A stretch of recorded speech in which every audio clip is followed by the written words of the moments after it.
We begin the Thursday edition of the Lombardi Line. Dave Ross here at Circus Sports, fabulous Las Vegas, Nevada. Michael Lombardi, RGM, back on the East Coast as we begin week number 12 of the NFL tonight. Michael, what a show we've got on the docket here on a Thursday. Harry Gagnon's going to join us here later on this hour. Harry's been on fire with some of his prop plays. Mike Palm's going to join us in studio in hour number 2. So you know, Michael, be ready because those Palm pressing 3 questions are coming for you today. And then Chris Sims is going to join us here to round out the show today to get his thoughts on the game tonight and everything in Week 12. But, Michael, it's that time of year, my friend, where it's not just the game, but it's also the weather report that you have to start looking at here in Lake Erie. And with the Steelers coming to town to the Browns tonight, Elliot Bowman, I don't know if he's our resident weatherman here at VSiN. 81% chance of snow tonight, Michael. So it's going to be cold. We know that for sure. The total has been steamed down. It opened up in the 40s, down all the way to 36, bounced back up to 37 a little bit. Steelers 3.5. How does that weather play into tonight's game? Well, I mean, look, forget the percentage. When you say Cleveland and it's going to snow, you can throw out the percentage, right? I mean, the percentages are only for like New Jersey, we might have snow, we may not, Virginia, they may. I mean, that works there. In Cleveland on Lake Erie, throw out, it's snowing, okay? It's going to snow at some point. It's going to come down. They could call it lake effect. That's the one they invent when it creeps up on them that they didn't know it was coming. Well, it was lake effect. We didn't see it coming. Okay, great. Thank you very much. Look, I mean, when you break the Steelers down on their 5-game win streak, they've been very effective running the football. I mean, that's what they've done. And they've made big plays down the field. They've run the football.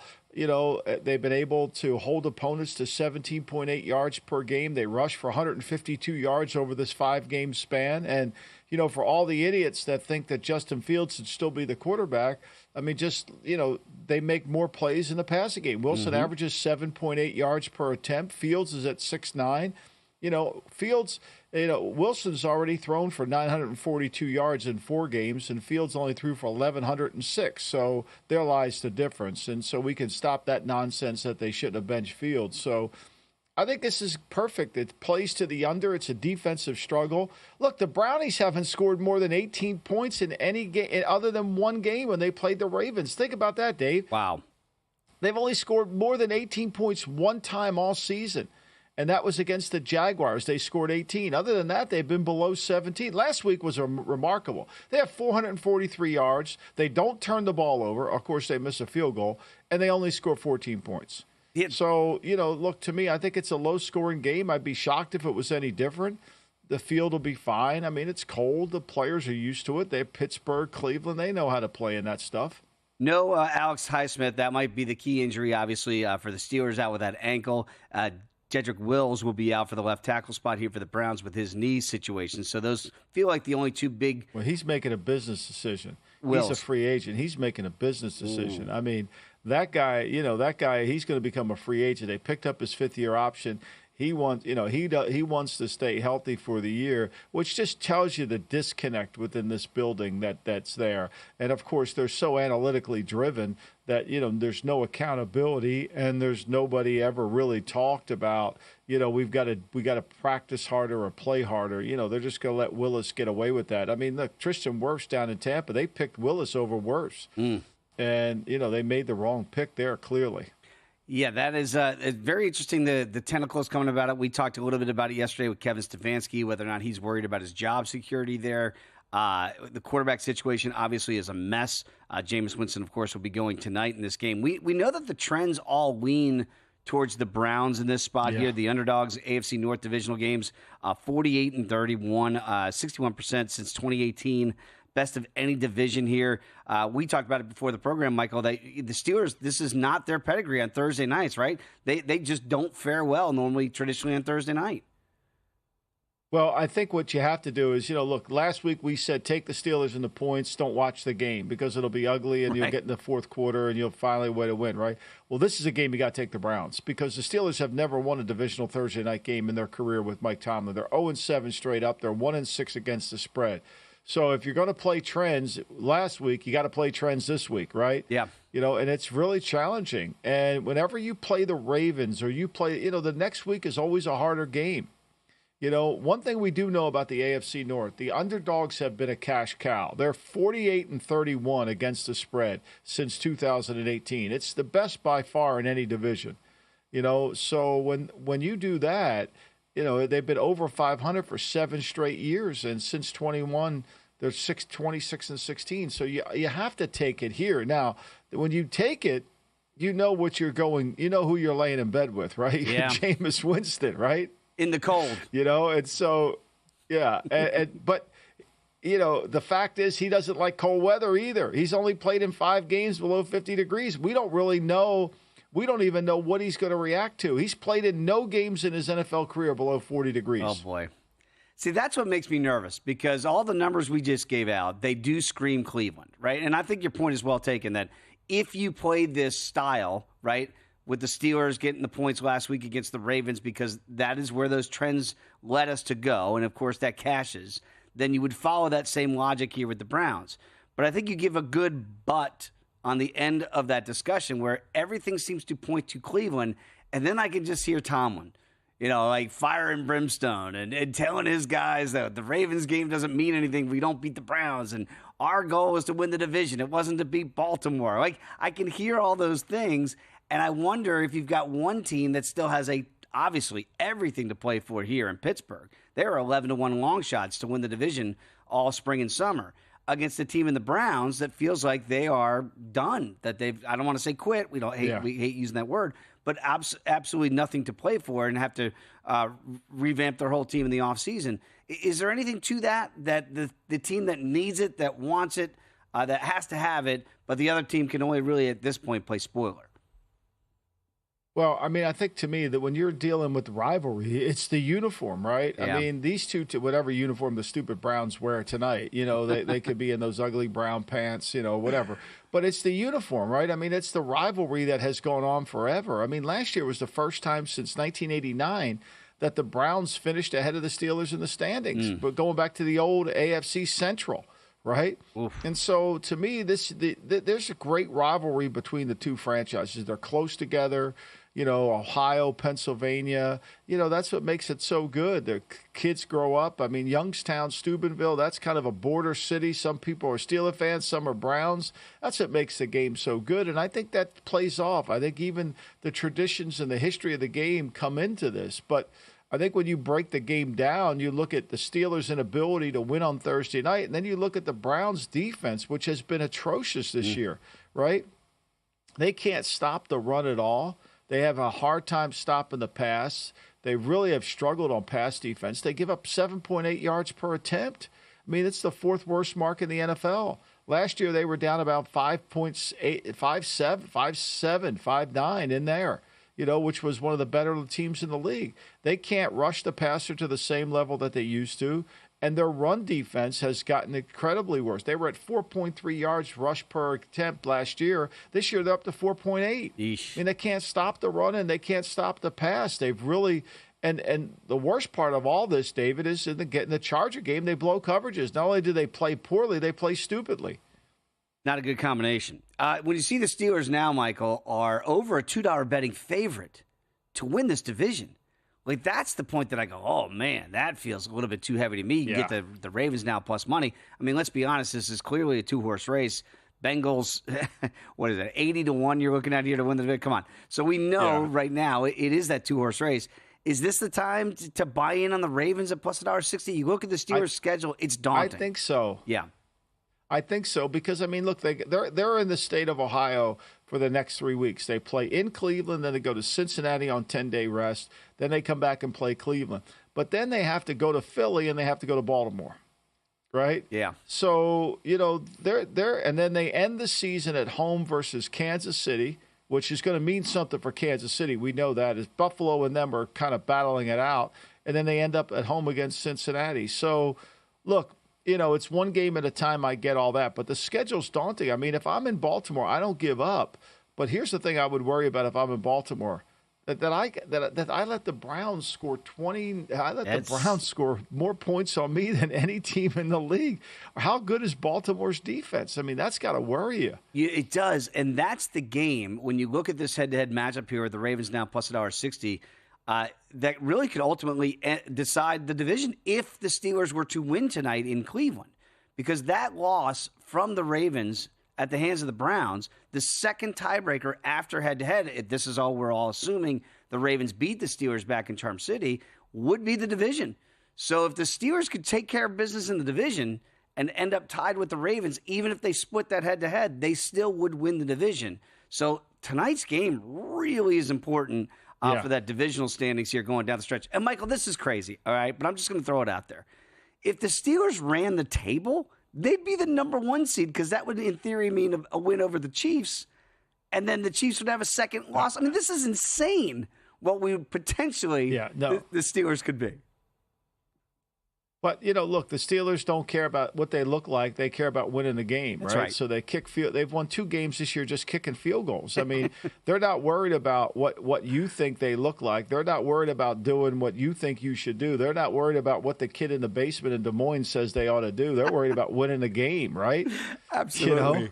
Yeah, they don't care about how the style points, which quarterback we should be playing according to the media. Mike Tomlin goes out, coaches his team, wins games, and at the end of the year, here they are right now, minus 225 to win this division. Absolutely fascinating. A lot of other injuries, Michael, around the NFL, including one that I didn't see coming, maybe in Minnesota. We'll discuss all of that when you come back with us here on the Lombardi Line.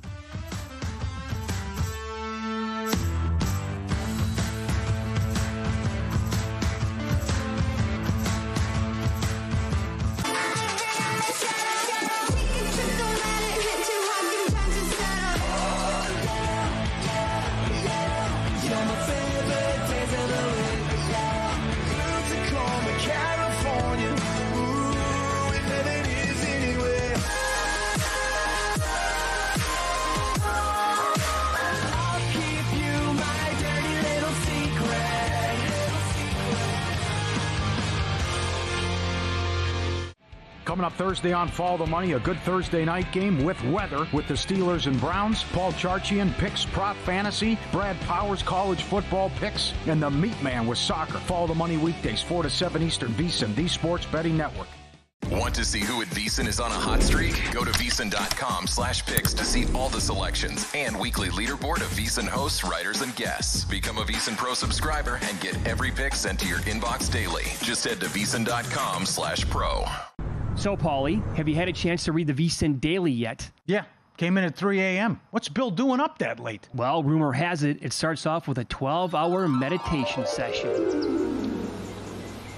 Then he just pours himself over film and live TV, really focusing and taking it all in. Bill's in with the biggest insiders, talking trade secrets, strategies, the whole nine, absorbing the info. And then and only then can the writing process begin.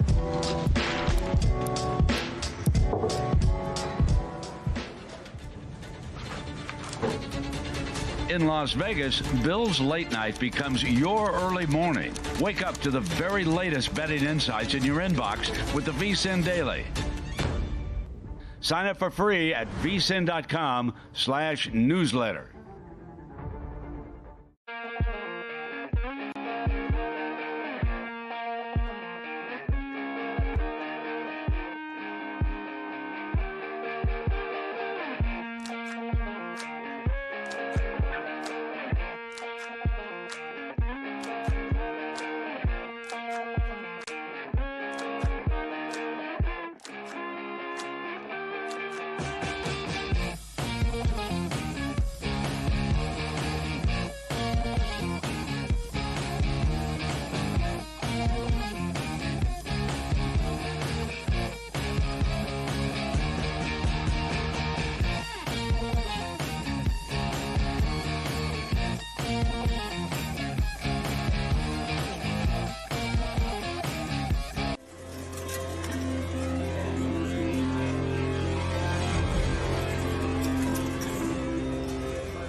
This is the Lombardi Line with former NFL executive Michael Lombardi on VSiN, the Sports Betting Network. We are back on the Thursday edition here on the Lombardi Line. Dave Ross and Michael Lombardi with you as we go through some of these news and notes around the league, how it might affect the games this weekend. And, back in the old days, Michael, I remember, as a kid, it was like, probable, questionable, doubtful, right? Those are the three things. And, of course, out, you knew that they're out. Now you're seeing limited practices a lot. And I'm wondering if limited practice is the new probable. And I do want to start, though, with what's happening in New York with the Giants. Daniel Jones is now listed as 4th on the depth chart. Now, Michael, I didn't see this fall from grace coming to the point where he might never suit up again. Like, what are we doing now? Why don't we just make him 6th on the depth chart? What's going on with Daniel Jones? Well, it's a football decision, Dave. Remind yourself of that, right? They gave this guy $40 million, and now they got Tim Boyle ahead of him on the depth chart. It's strictly all about football, right? I mean, they have to say that for the collective bargaining agreement. They have to put that out there because they're making a salary cap decision. They don't want to be on the hook for $25 million. And so they're going to do everything in their power to basically they're telling you now they're going to cut Daniel Jones. And, they should cut him anyway. They should just cut him now. I'm sure he'll probably they wouldn't know him. The next year's contract, who would touch it? They probably would go. They could parlay the money off into next season. I mean, instead of going through this charade, why would they just not cut him? Yeah, and that was going to be my question. But they are. I mean, you're actually going to put Tim Boyle on the field and tell your locker room, yeah, we're going to try to win today with Tim Boyle. Don't worry, we got it with Tim Boyle. Don't worry. Yeah, have you watched tape on Tim Boyle, guys? We're going to win this. Don't worry. I mean, come on. It's a joke. It's comical. But look, it's comical that they gave him $40 million. I mean, they just continue to run a comedy. I mean, you'd think that Sherman Schwartz is writing this thing for Gilligan's Island. It's a comedy. I don't understand, because it does feel like now, like we're just kind of slapping the guy in the face a little bit. We'll make you 4th in the depth chart. Tim Doyle, as you mentioned, would be the 3rd guy. Does it make any difference to keep him on the roster versus cutting him now? Like, is it a professional courtesy to keep him on the roster until the end of the year? Like, what's the point of all this, of just, like running through the charade, as you mentioned? Well, the point is they don't want to be on the hook for the $25 million. They want to do everything in their power, which is why you cut the player. Now, they still would owe him the money this year. Right. They still would owe him the money, but they would basically allow him to go. Somebody claimed, so he's a vested veteran. He has to go through the waiver wire. Somebody would have to claim him. Right? Yeah. And then they would assume the contract. They would assume the guarantees, right? But the Giants are the worst combination of any team you could be. They have no cap room and they have a bad team. That's the worst place to land, right? You're a bad team with no cap room. And so they can't cut him because I think they only have $2 million worth of cap room. And the acceleration from his prior contracts would dump into him and they would put him over the cap. So they're trying to massage this way. It's really stupid. I mean, it's just horrible thinking. I mean, they've gotten to this point. They had to know that this was problematic. Like I said last year, if they needed more money to sign Saquon Barkley, go to Daniel Jones and say, Daniel, look, let's restructure your deal a little bit here. Give me $5 million back. I'll give it to you in incentives. I'll make it easy for you to earn it. Here it is, but we keep Barkley. Wow. You win yourself over with the locker room. You come in the locker room, and I'll tell everybody you did it. And everybody will love you even more. It is, but they don't think like that. Just crazy what's happening there. Now officially 4th in the depth chart. By the way, Kayvon Thibodeau did return to practice on Wednesday, so I guess that's some good news in advance of their game against the Buccaneers. And also Mike Evans was at practice planning to play in that game against the Giants. But just insane to see what's happening there with Daniel Jones now 4th in the depth chart. I mentioned the surprise in Minnesota, Michael. Didn't see this coming. We see that Sam Darnold limited in practice with that foot injury on Wednesday. Cause for concern there, or limited? We're just taking some precautions with a guy that they clearly need right now to keep this winning streak going. I think he might have gotten stepped on or something in the game, which maybe he's got some swelling in his ankle or something going on with his foot. But I think, to me, Wednesday practices in November are more rest days than ever. They're walkthroughs, they're introduction to the game plan. I don't think people are going the good teams are, but I don't think they're really going full speed at it, right? Yep. So for me, this is really just, let's see what happens.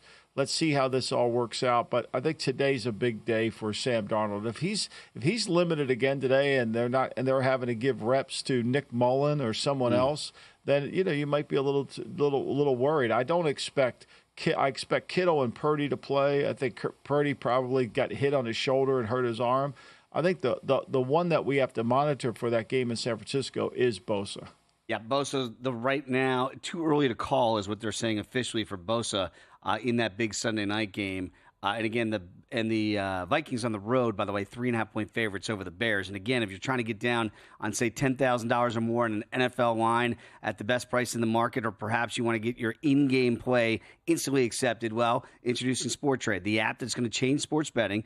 $4 lines instead of the typical $10. Instant in-game betting, a concierge player service. Sports Trade is perfect for those who want a premium betting experience. Sport Trade is live in Jersey, Colorado, Iowa, Arizona, and now Virginia. So download Sport Trade, use the code VSiN, earn 10% cash back on each wager in your very first week. Terms do apply. Must be 21 years of age or older. If you or someone you know has a gambling problem and needs help, call or text 1-800-GAMBLER. Some other injury notes, Tyreek Hill and Jalen Ramsey, both limited in practice for the Dolphins on Wednesday. So again, limited, maybe it raises a flag a little bit, but really, as Michael pointed out, Thursday would be the bigger day.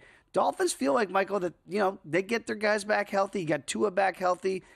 They do have a long injury report here, but this feels like a team with a schedule and a game, 7-point favorites against the Patriots this weekend, that maybe they can make a late run for maybe that final wild card spot. Well, I think they're in position, right? I mean, they've got themselves here. I think, and the two games that you worried about that are cold weather games at the end of the year, maybe they're going to be against people that teams that you don't think are going to be very good. I was always, they got Cleveland and the Jets at the end of the year, and I always said, look, that's going to be an issue. I was expecting Cleveland and the Jets to be a little bit better, not to be competing for the first pick overall in the draft. So, look, they got New England this week. They have to go to Green Bay. We get them on Thanksgiving night, right? Yep. That's going to be a great game. It should be a cold weather game. We'll see if Tua can handle that. And then they still have to go to Houston, Dave, which is no walk in the park. They still have to play San Francisco at home, but they play San Francisco. So for me, one thing I would say, Green Bay, Houston, San Francisco, they can't lose any. They got to be able to win those games. But look, in the AFC, can they get in? They're competing against Denver, right? I mean, I think it's Denver and them for the 7th spot. If you look at it, where are the Chargers? The Chargers could be in the 6th if they lose this week. There's a few teams there, I think, that make it a little bit more problematic. Cowboys are getting 10.5 in D.C. against the Commanders. They've got some issues, not just with their play, but now with their players. Zach Martin, Tyler Smith in the offensive line did not practice. CeeDee Lamb was actually limited in this one. Conversely, Marshawn Lattimore, we had a DNP on Wednesday. So I thought everybody in D.C. was kind of excited to get him back, and then you see that minor setback there. For the Cowboys at interior with maybe no Smith and no Zach Martin, I mean, Michael, I just don't see how they, with no running game, Cooper Rush, a patchwork offensive line, I mean, good luck if you're taking the points in the Cowboys on Sunday. Yeah, I mean, to me, I think that 10's such a big number. You're always worried about a backdoor cover, but how are you going to get anything going offensively to backdoor cover? Look, Washington has done a wonderful job this year. They're the 3rd best team in the NFL playing from in front. They score early in the game. They make you have to throw it, and the more Cooper Rush has to throw it, the more problems that are going to show up on your team. I think that's going to be the real issue. Look, Zach Martin's not the same player. I think, to me, that he's on the injury list. Whoever they put in there, it's not going to be that much of a downgrade. It really isn't, because Zach isn't playing very well. Tyler Smith hasn't played this whole offensive line really hasn't played well. The two best players are Beebe and Guyton. They're 2 rookies. Yep. They've played much better. So, I think, to me, this comes down to going on the road, trying to play. Washington's coming off a rest. You think that they're pretty good right now in terms of being able to attack a very bad defense of the Cowboys. The best news for Cowboy backers out there, Deron Bland was a full participant in practice, has not played all year. So after that great year last year, maybe he's going to see his first action of the year in D.C. on Sunday.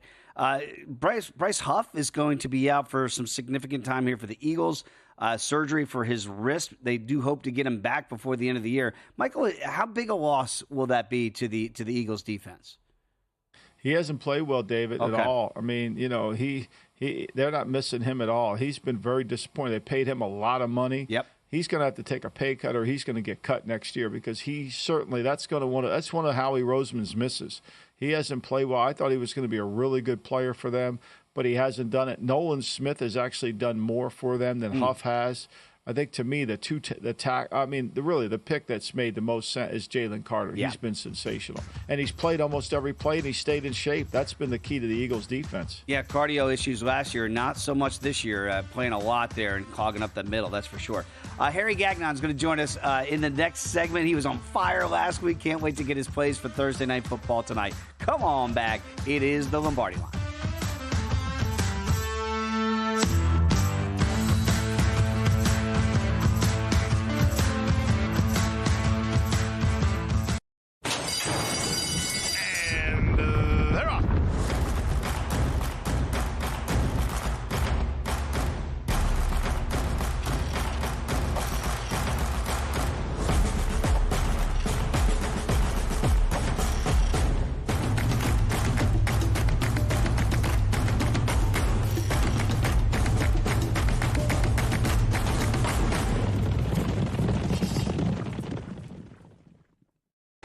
Sports betting game with VSiN's exclusive betting splits. Stay ahead with real-time market trends and track bet percentages on any matchup. Then uncover the edge by comparing them to the amount of bets placed to find out where the sharp money is headed. Upgrade to VSiN Pro to access betting splits, live odds, line moves, power ratings, and in-depth game analysis. Go to VSiN.com/pro to join VSiN, the sports betting network.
This is VSiN, the sports betting network.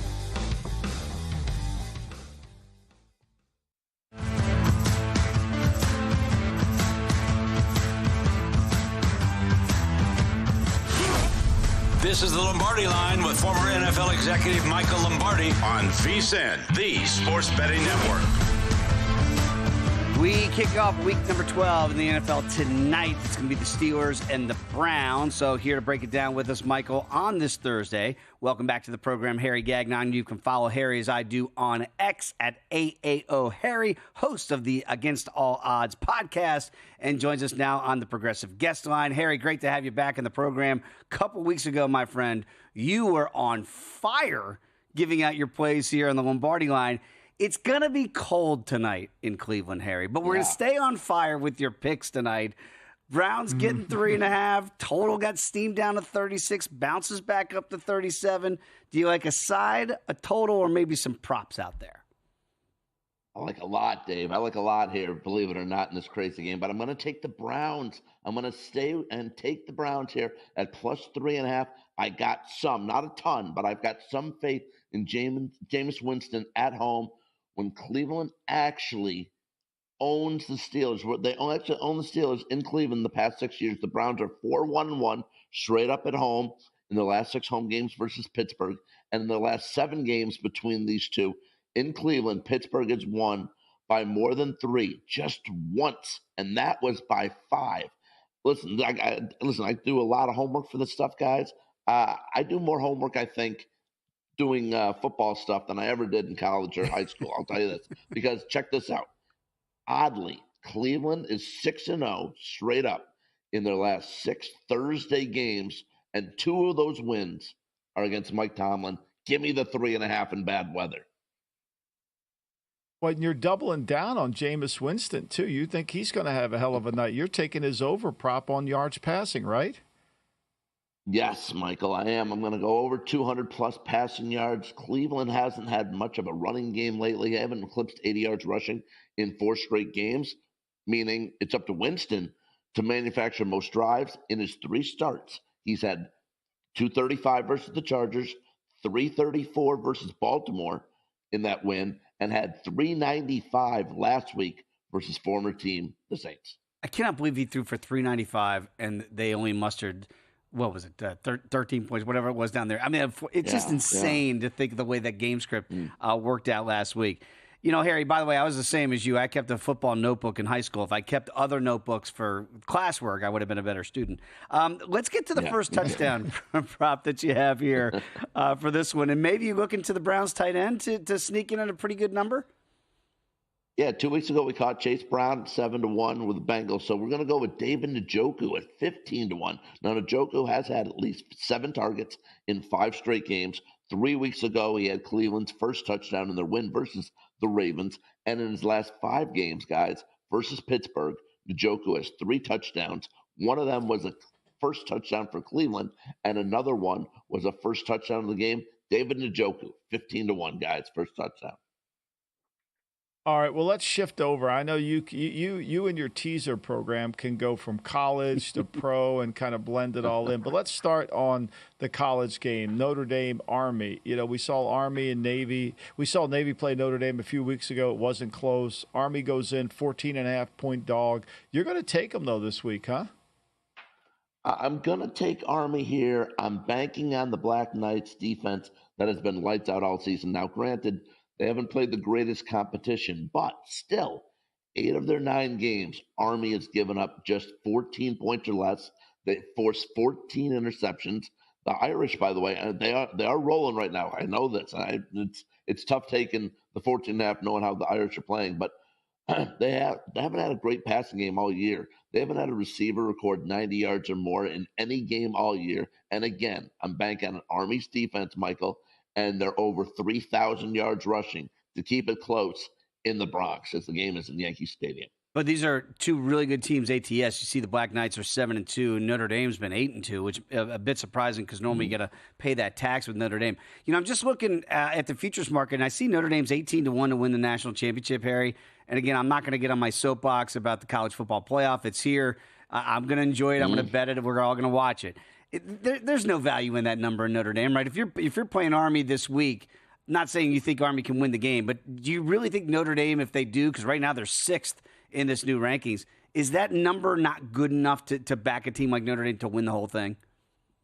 I just don't love Notre Dame. Riley Leonard's been very good lately. I get it, but had a tough start to the season, and they have that one loss to Northern Illinois. I didn't love their schedule overall either. So I'm not a big fan of taking Notre Dame. And look, beginning of the season, my team that I gave out and against all odds was Penn State. They're still holding strong. Just keep winning their games. I know they lost to Ohio State, the only game they really had to play, but it was close. I still have some faith in Penn State. I gave out Michigan last year on against all odds, so I did hit the national championship last year at 10-1.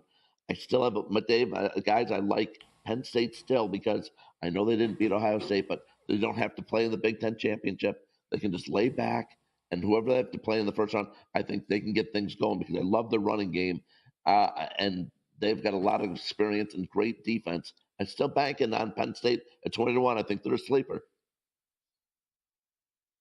All right, so let's do the Harry special because this is always your expertise. This is your wheelhouse, if you will.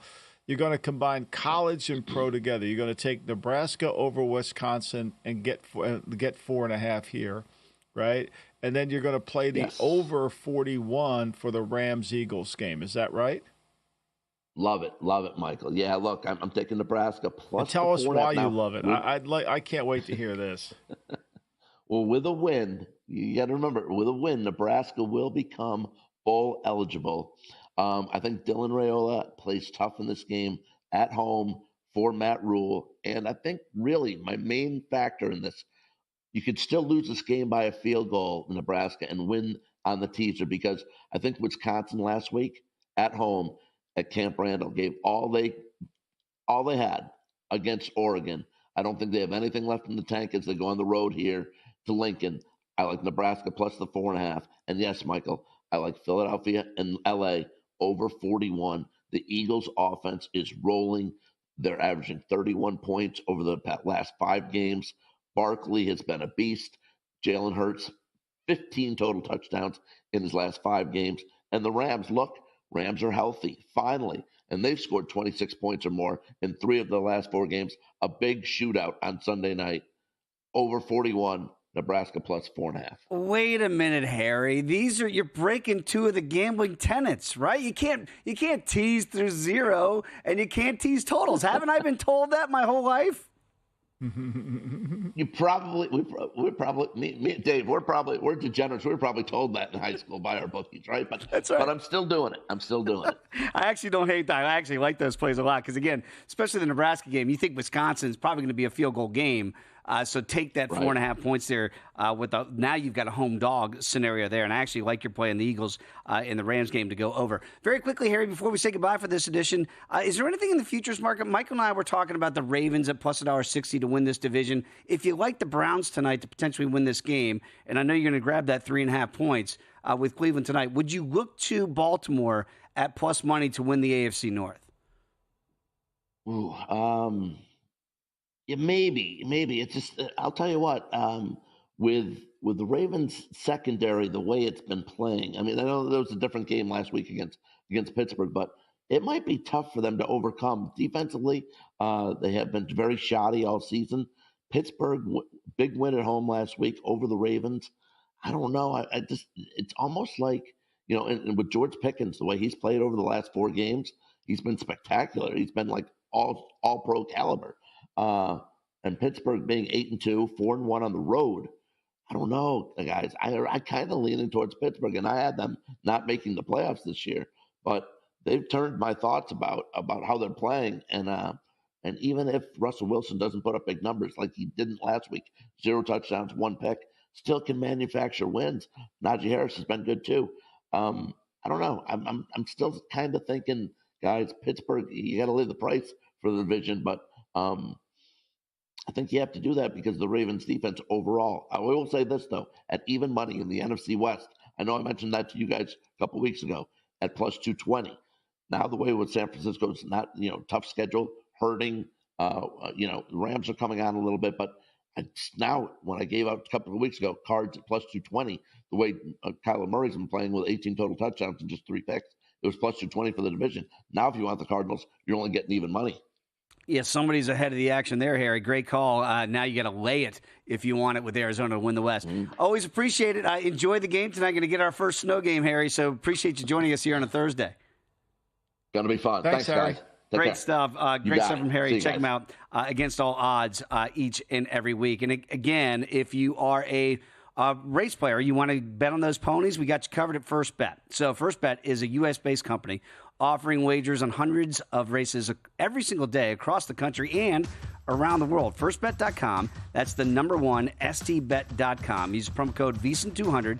You're going to claim a 20% rebate for your first 60 days up to $200. So head over to firstbet.com and do so today. Michael, when we come back, let's get your power ratings on some teams who's dropped in, who's out of the rankings. That's next here in the Lombardi Line.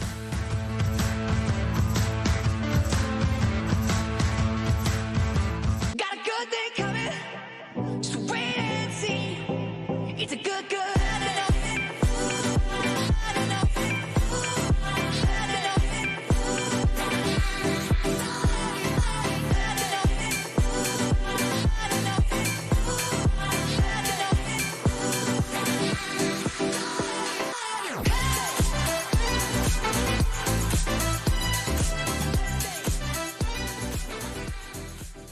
You spoke, we listened. Introducing the all-new VSiN Watch app.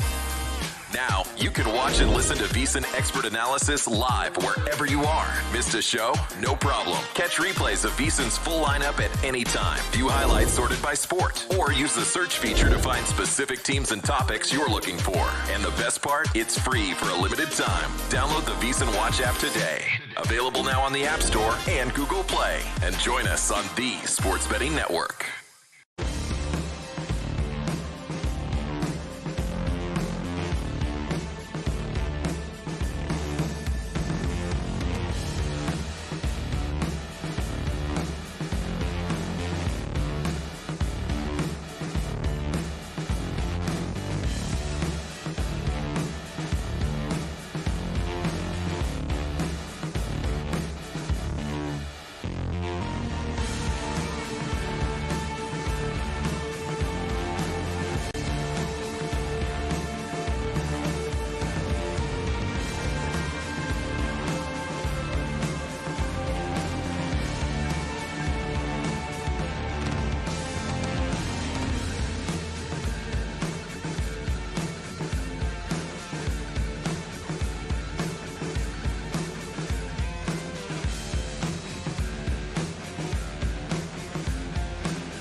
This is the Lombardi Line with former NFL executive Michael Lombardi on VSiN, the Sports Betting Network.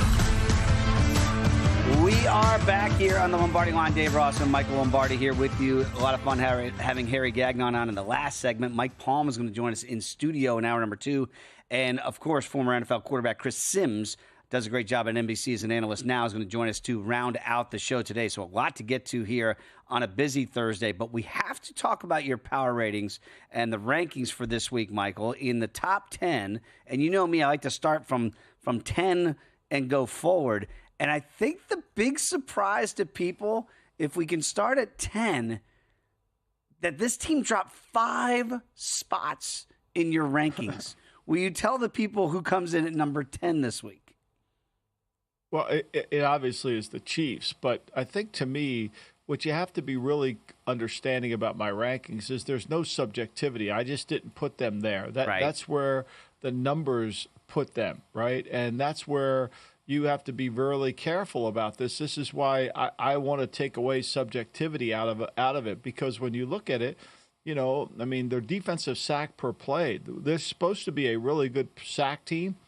Their defensive sack per percentage is 27th, right? Their third down offense, in terms of how many third downs they get into, their yards per attempt, all those numbers add up. Now, look, they're still really good. Their numbers came in at a really good number at 174, which in most cases would have put them more in the top 5 than in the top 10. But you've got a lot of teams right now, when I look at my rankings, that are really playing well, and you've got some really bad teams, obviously, right? Yeah. I mean, but there's, like, right now, I mean, the difference between Kansas City and Denver, right, or, you know, some of those teams is so small. And, look, we know Denver had a chance to beat them, right? So I just think you have to be really careful when your eyes can be really deceiving to you. They can be really deceiving. And so you've got to be really careful to not let that happen. Denver's numbers have been outstanding, and they keep improving every week, right? And so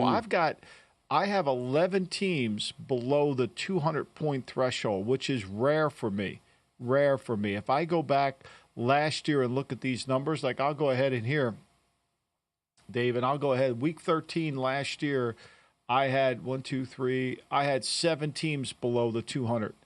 Wow. So there's a lot of teams that are just obviously playing pretty good football, but then I've got a lot of teams in a really bad category, which is that 350 category, which is really, you know, over 300. You're not a good team. You know, you got 18 categories, and you've accumulated. I mean, the Panthers are 386, Jacksonville's 367. I mean, Las Vegas is 358. Your Cowboys are 367. Oh boy. And so that typically what it does is it sets the point spread for me. Like Cleveland's 323. I mean, tonight's game, when I look at my line for tonight's game 7. I know that's unrealistic, right? Because Cleveland's point total and Pittsburgh's point total is 193 points separates them. So I divide 18 into 193 and take away the points for the home field and all that. And then you come up with a number of 7, and you just know that's too many points, right? Sure. You know that's way too many points.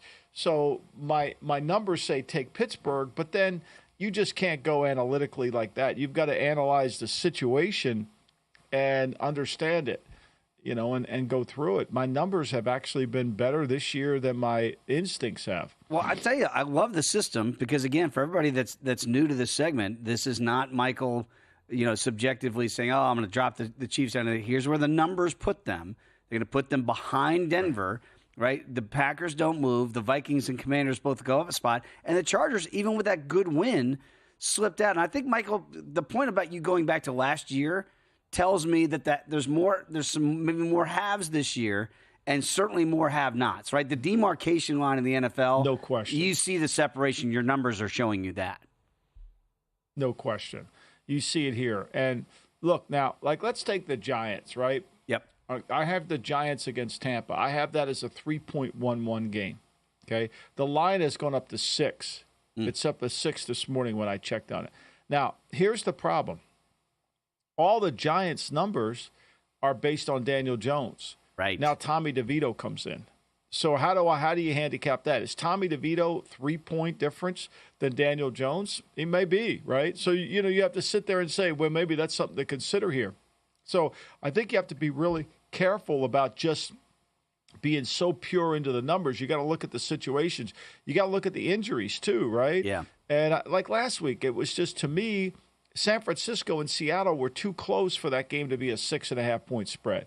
They were just too close. Whereas this week, they go to Green Bay, San Francisco, and I have Green Bay at 3.61. The line went down to 2 today. So there's some give there to take Green Bay if you want to take Green Bay, if you want to strictly play numbers. But, and again, it certainly would move. It would be a better play if Bosa was. So you got to wait for the Bosa injury. You got to wait for all those things that come in. I just think, to me, you have to have some way to take bias out of your evaluation. Yeah. And some of these numbers are wrong. Like Baltimore, I think, is not as good as their numbers, because they are some deficiencies within their defense, but they make up for it with their offense. This week I have Baltimore and the Charger game. I have it almost as a pick 'em game. And the Chargers are getting points at home. So maybe it leads you towards that home dog. And again, you see the Ravens are number 5 in your list, dropping back 1 spot. The Steelers moving up 2 spots with that win. No change at 1, 2, and 3. You can understand that as good as those 3 teams are playing right now. Certainly the Lions at number 1. It's funny because, we might have quarreled a week ago with the numbers, with the Chiefs being undefeated, and all of a sudden a week later you go, no, those numbers bore out exactly the way they should. Clearly, eye test and the numbers proving the Lions are the best team. Steelers moving up to 4, Michael. Again, Tomlin doesn't care about aesthetics. He doesn't care how it looks. He doesn't care what people say, who they should play, who should be the quarterback. They just figure out ways to win. The numbers bearing that out, that this could really be a top 5 team in the NFL. Right. I mean, look, they play well. They're good defensively. They don't give up big plays. I mean, the only category that they're poor in, Dave, is their offensive line sack percentage is at 27th. Other than that, they're in the top 10 in most categories. Third down defense, they're only 13th. And defensive sack per play percentage, they're at 20th. So their numbers are really good. Their power ranking, their last 5 games, you got to count the last 5 games. They're the 4th best team over the last 5 games statistically. You have to count that into the equation. Like the Eagles are number 2 in that category. Like you just can't go by what's happening over the last. Like Denver's the 7th best team over the last 5 games statistically when you break those numbers down.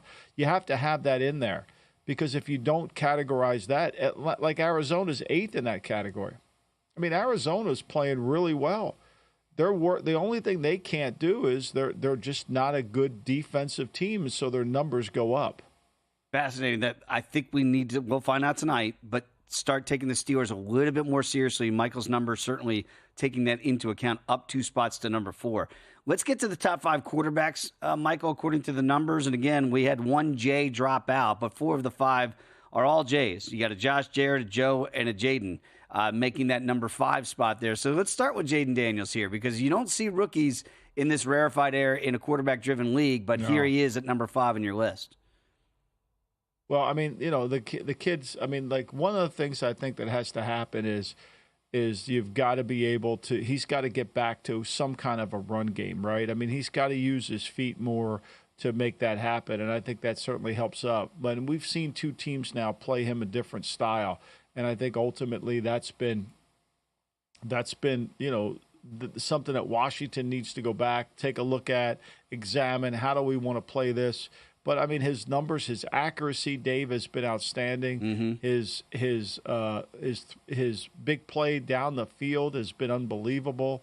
So when you break all his numbers down, I mean, it's just his expected completion percentage, all those things are outstanding.